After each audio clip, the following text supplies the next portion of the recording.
And siguro, Opo.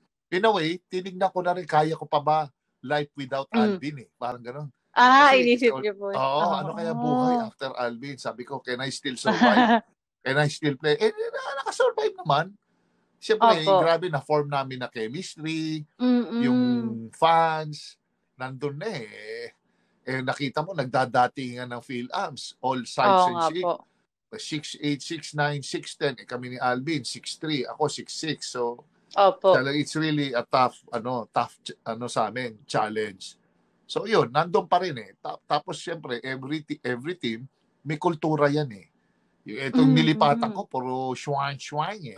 Puro PhilAm eh. Puro PhilAm, oo nga. What's up, bud? What's up, Oo man? nga. Oo eh. Kami sa Pure Bulls, relax lang eh. Chill lang naman eh. Oo. Ibang-iba, coach, no? Nag-flip yung environment mo bigla paglipat mo. Oo, puro PhilAm, Taulaba, Oo, oo nga, Agyaso, no? oo. Oo nga. So medyo gano'n, "What's up, dude? What's up? Looking good." Gano'n eh.